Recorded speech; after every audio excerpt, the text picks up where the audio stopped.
మరొక సందేహం గురువు గారు హేమంత్ కుమార్ గారు అడుగుతున్నారు, పూజ చేసేటప్పుడు గంట ఎందుకు కొడతామో తెలియజేయండి అని. సాధారణంగా మనం భగవంతుడిని పూజించేటప్పుడు ఇతరమైనటువంటి విషయాల మీదకి మనసు రాకుండా, దుష్టమైనటువంటి శక్తులు దగ్గరికి రాకుండా, పూజ ప్రారంభంలో వచ్చి దీపం మొదట్లో ఒక పువ్వు వేసి అక్షంతలు వేసి కుంకుమ పెట్టిన తర్వాత ఒక చిన్న మంత్రం చెప్తాం. ఆగమార్థంతు దేవానాం గమనార్థంతు రక్షసాం.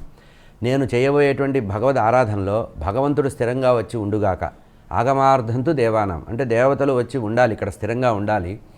ఈ రాక్షసులు వెళ్ళిపోవాలి అంటే రాంగ్ వైబ్రేషన్స్ ఉండకూడదని, పాజిటివ్ వైబ్రేషన్స్ రావాలని చెప్పడానికి ఘంటానాదం చేస్తారు.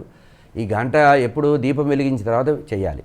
ఘంటానాదం చేసిన తర్వాత దుష్టశక్తులు వెళ్ళిపోతాయి.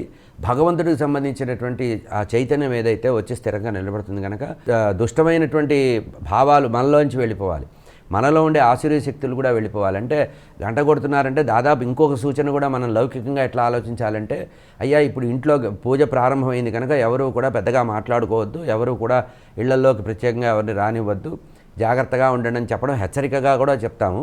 కానీ శాస్త్రంలో చెప్పబడింది ఏంటంటే ఆగమార్థంతు దేవానాం, దేవతలు నేను చేసేటువంటి పూజని స్వీకరించడానికి వచ్చి కూర్చోవాలి, రాక్షసులు వెళ్ళిపోవాలి అంటే దుష్టమైనటువంటి ఆలోచనలు వెళ్ళిపోవాలి, ఎవరైనా రాక్షసులు సంచరిస్తుంటే వెళ్ళిపోవాలని ఈ ఘంటానాథం విని వాళ్ళు వెళ్ళిపోతారట. అందుకనే దీనికి ఒక మాట చెప్పారు ఏంటంటే, పితృదేవతల ఆరాధన చేసే రోజు ఇంట్లో గంట కొట్టకూడదు. ఈ ఇంట్లో ఎప్పుడైతే ఆ రోజు ఇంట్లో పితృదేవతల ఆరాధన చేస్తారో మన దేవతార్చన చేసినప్పటికీ కూడా గంట కొట్టకుండా దేవతార్చన చేయమని చెప్పి శాస్త్రం చెప్పారు. కనుక ఈ భూతప్రేత పిశాచాలు కానీ రాక్షసులు కానీ వారు వెళ్ళిపోవాలి, కేవలం దేవతలే అనుకూలంగా ఉండాలి, దేవతలని నేను ఆహ్వానిస్తున్నానని చెప్పడానికి ఘంటానాదం చేస్తారు. ఇది పూజ ప్రారంభంలో తప్పనిసరిగా చేయాలి.